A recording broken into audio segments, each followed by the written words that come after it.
moustache is the way to go fast offshore. This type of boat can go more 30 knots, 33, 44 knots. So we have to learn a different type of sailing. And America's Cup racing returns to the Big Apple after 120 years. Plus, the new Olympic class that has sailors queuing around the block. But first, how the country that lies third in the all-time Olympic medal table count is preparing for victory in Rio.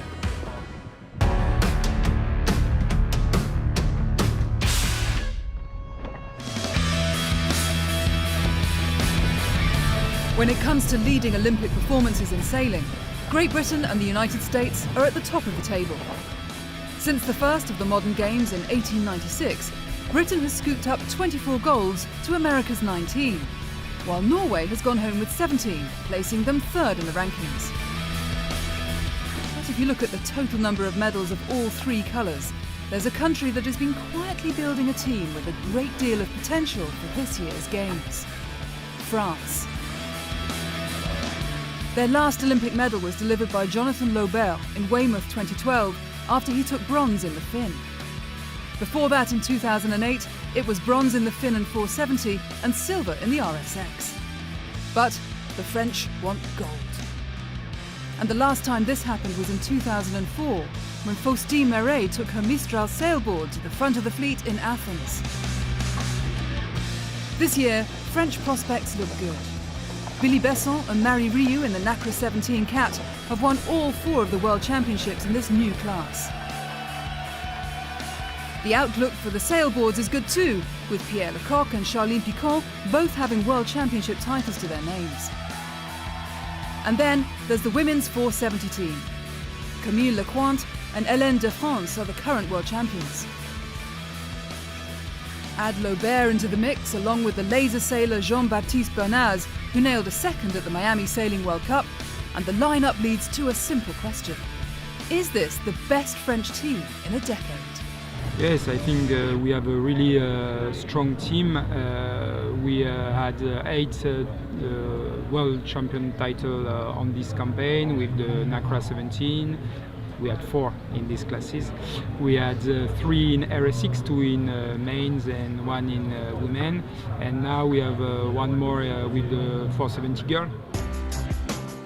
Guillaume Chiellino is the French sailing team's manager and the architect of their Olympic plan. As a former Olympic coach, Rio will be his 4th Games, so he knows the score when it comes to working towards the big day. Yet push him on a target medal count and you'll draw a blank. We don't have an official goal. We are working in all events to do our best, and we had a really good test events in the 2 previous years, so we are expecting to be in the top 3 or top 5 nation for sure. But there's one goal that he will state publicly: gold.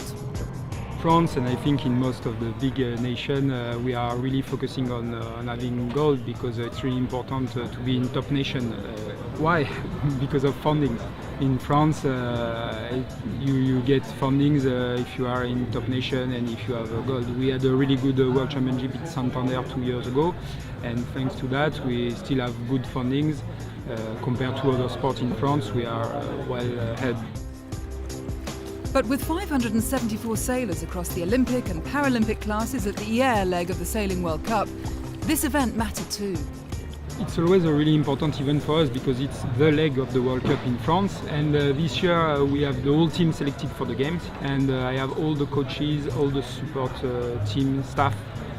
We are all staying in the same hotel as we will do in Rio. So it's like a small Olympic Games. While Chiellino has a plan, he also has an eye on the other nations' recipes for success. Being in front is the best way to prepare the game. When you are looking at Team GB with Giles Scott or Kiwi with Blair and Tuk, they are winning almost all regattas, and it's the best way to prepare. And I think Billy and Marie are doing this, being all the time in top 5 as Jonathan Laubert did this campaign in all World Championship. Our girls in 470 women did exactly the same, always in top 5. For some, the event was their last opportunity to impress the selectors for a coveted place at the Games. And for those that did, the relief was clear to see. Today was a big day. We qualified for the Games after an exciting year of not knowing, and now it's clear that we're going. So yeah, we're very happy and a special day. Those with the secure place were busy squaring up to the teams that they will meet at the Games. By the medal race day, the forecast ranged from gales to a flat calm within a short racing window, which is pretty much what happened, shaking up the leaderboard in the process. For the French, Besson Uriu finished a lowly 6th and saw Spain's Fernando Echevarri and Tara Pacheco take gold. Among the French sailors that did make it onto the podium were Piquant in the RSX, Lecointe and De France in the 470 and Laubert in the Fin. So while gold still eluded the home team, they remain in good shape for Rio.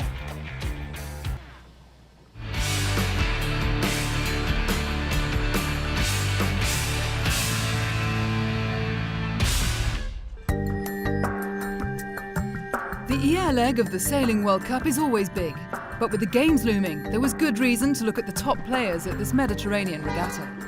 Those who took gold gave their Olympic and Paralympic campaigns a big boost, but they also made themselves targets for the rest of the fleet.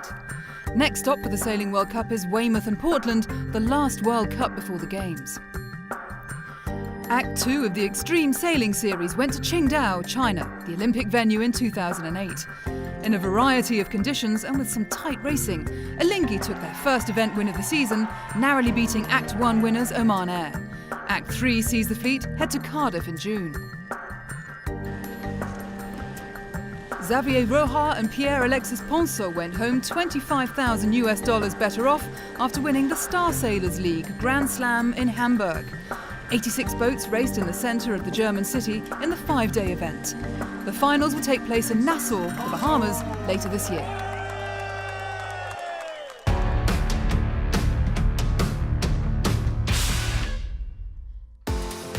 The members of the New York Yacht Club have long memories. 165 years ago, they won a race in the UK that would set a new style of yacht racing. The New York Yacht Club were the original holders of the Cup, which they won in a race around the Isle of Wight in 1851 with their challenger, America, and so it was very much a trophy to take home and shout about, and they did. They paraded it, it went from dinner to dinner, and everybody wanted to get their hands on it, and then the syndicate who'd owned the schooner America decided to deed it to the New York Yacht Club as a trophy for permanent challenge. And that's where the America's Cup started. But 33 years ago, they were forced to hand the trophy over after keeping it in their cabinet for so long that it had been bolted to the shelf. After holding it for 132 years, losing the America's Cup to the Australians in 1983 hurt. So while the most famous city skyline in the world provided a unique backdrop for the New York leg of the Louis Vuitton America's Cup World Series, the historical significance of the event ran deeper. In its early days, and I'm talking pre-First World War, it was the sporting event in New York at the time, and it captured the public imagination.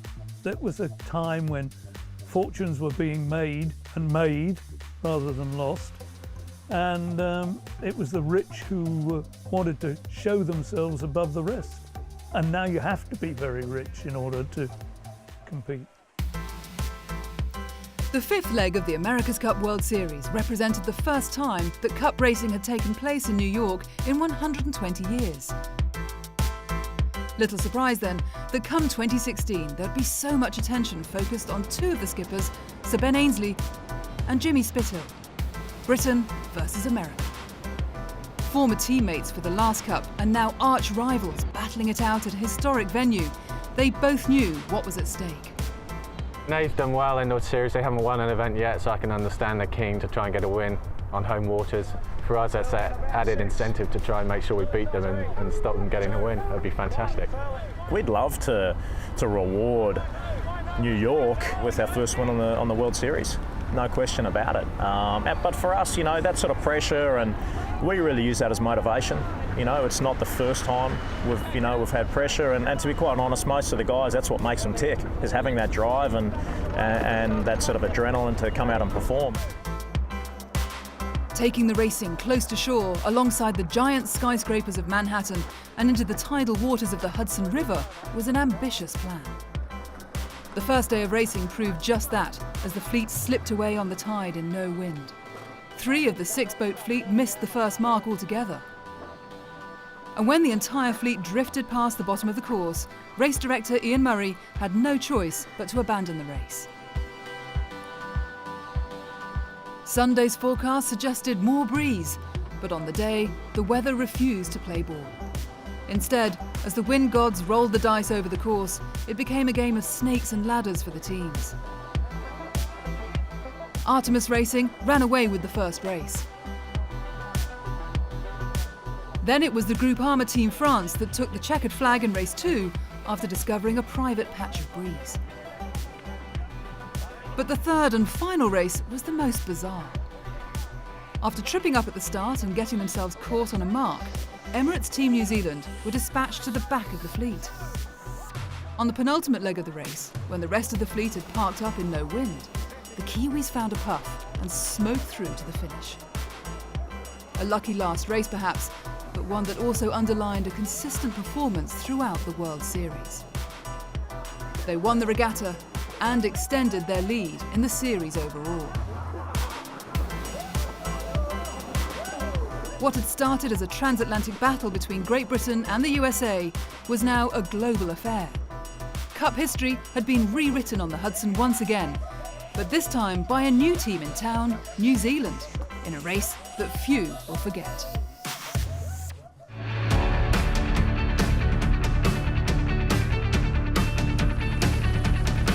Coming up after the break, why a moustache is the way to go fast offshore, and the new Olympic class that has sailors queuing around the block. But first, how long does it take to crash a Volvo 65 and lay it flat in the water? Find out after the break.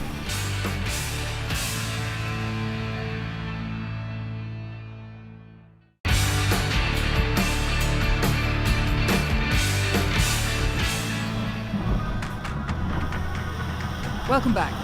We asked, how long does it take to crash a Volvo 65 and lay it flat in the water? The answer, just one bad wave and 11 seconds from fast forward to flat out, as demonstrated by Spanish team Mapfre. Yeah, that's what you call a Chinese jive. Not very funny, but obviously pretty breezy. Big waves, just coming down a big wave, nose went in, and sort of rudder's, you know, a bit of a pitch pole. Nice time. And that's it, out of control. Into a jive, obviously laid on its side then. Or 7 seconds if you get hit by a bad gust.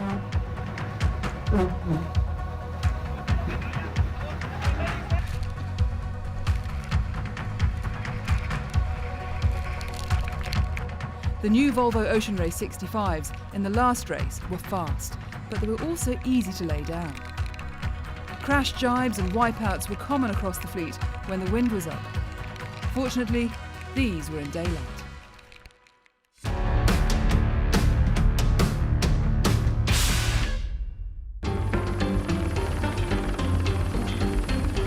If you want to go faster offshore, a moustache is the answer.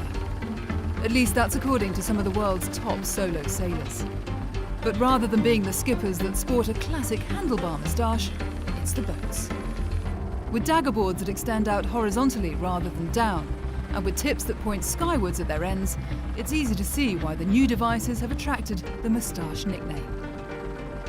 And in the fleet of 60-footers that are preparing to race around the world at the end of this year in the Vendée Globe, moustache foils are all the rage. For 22 years, Imoca 60s have had canting keels designed to lever the boats upright to develop more power.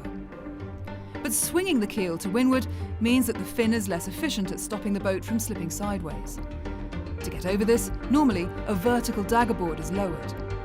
But the new breed of boats push their dagger boards out sideways instead to generate vertical lift like an aeroplane's wing. With the keel out on one side and the dagger board out on the other, the pair can lift the boat out of the water. Lifting the boat reduces the drag and allows the boat to sail even more quickly, and the results are impressive. Gitana 16, one of the new generation of moustached IMOCA 60s. We have to imagine it's not a traditional monohull. This type of boat can go more 30 knots, 33, 44 knots. So we have to learn a different type of sailing. In the best angle for foils, we can go 3-4 knots faster of the old generation. But there are some drawbacks with the new technology. To stop the boat sliding sideways, the new dagger boards have vertical winglets. And while they work on some points of sail, they're not as efficient as the old vertical dagger boards when the boat is sailing upwind. So the funny thing, it's this new boat, TAF foil boat, it's slower upwind, but much faster in the rest of the conditions. So around the world, we can imagine we can win 2 or 3 days. A huge advantage, but the designers of the new boats haven't stopped there. Making the boats go faster has made them more difficult to handle. When you go 25, 30 knots, it's quite impossible to move on the deck. So now we need protection for the sailor. So it's for that we have a massive coach roof, and all the pedestal and winches was inside. And when you need to go on the deck to make a maneuvers for sail change, you have to slow down the boat. Something that no racer wants to do. Sporting a moustache would appear to affect more than just looks.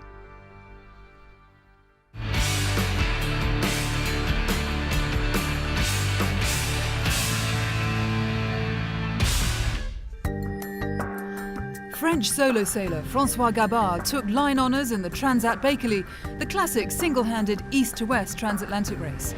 Racing his 100-foot trimaran Massif for the first time, he completed the 3,050 nautical mile race in 8 days, 8 hours, 54 minutes and 39 seconds, just 25 minutes short of the record. The unmistakable Dayglow Green Mod 70 has claimed a new record, heading in the opposite direction from Bermuda to Plymouth. Lloyd Thornburg's team smashed the existing record from just over 14 days to 5 days, 11 hours, 57 minutes and 17 seconds. The World Sailing Youth World Championships will take place in Auckland, New Zealand. The event, that takes place from the 14th to the 20th of December, is expected to draw 400 young sailors from 70 nations. The original 2016 championships had been planned for Oman. British America's Cup team Land Rover BAR is the first to launch its third development boat, T3. While the new boat is distinctive for the position of its rudders, the bulk of the new developments are with systems buried deep in the cat's hulls. Unsurprisingly, the team is shy about discussing them. Day one, massive step forwards for the team, so good result.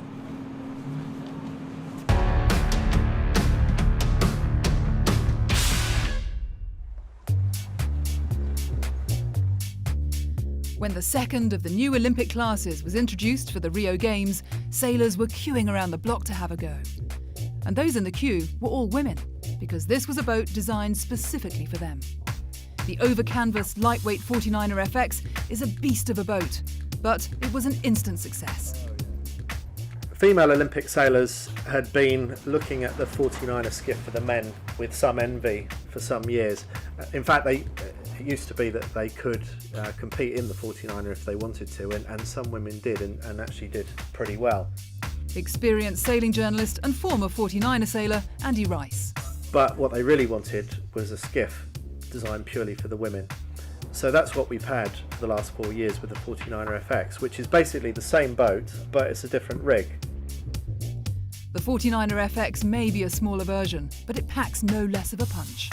Because it's a smaller rig, actually in a strong breeze it can be more efficient and faster than what the men have, which causes some bruised egos sometimes when the women are going past the men downwind. The good thing about the 49er FX is that it already had 16 odd years of history of the 49er platform. That's allowed the women to just get on with the sailing of the boat. That was the good news. The problems came when crews started to learn how to tame the beast. The learning curve in terms of how to handle the boat has been massive. There's been a lot of injury early on in the FX, with people pitch poling and falling into the mast and people breaking themselves a little bit. But unlike the 49er, we've had 4 World Championships and we've had 4 different crews from 4 different nations win each of those World Championships. So we haven't really got a dominant player in the 49er FX. But as the games come into view, signs of a new order are starting to appear. Among those pushing to the front is the Brazilian crew of Martine Grael and Kahena Kunz, world champions in 2014. Martine Grael is daughter of Torben Grael, 5-time Olympic medalists, one of the all-time greats, got great access to great knowledge about what it's like to sail at an Olympic Games, sailing on home waters, and they, I would say, have been the most consistent performers throughout the past 4 years. So they are my marginal favourites for the gold medal. At the Sailing World Cup in Hyères, Grael and Kunz finished second overall. Taking overall victory here and placing themselves among the favourites for Rio was Lisa Eriksson and Hannah Klinger, who won the event by just 2 points.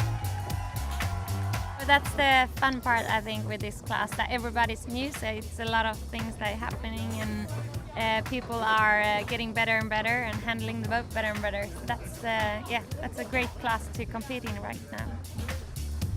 Danish sailors Jenna Mai Hansen and Katja Salskov Iversen finished third, just 1 point behind the Brazilians, a clear indication of just how tight the battle for the podium is becoming. It's still a huge learning curve, but now we can see it's also okay to be out for a month or so because of injuries, and you're still in the game when you're back. So now it's more the real game instead of just maneuvers and stuff. So what started as a long climb up a steep learning curve is now becoming one of the most hotly contested classes. And for those in the queue, it was well worth the wait.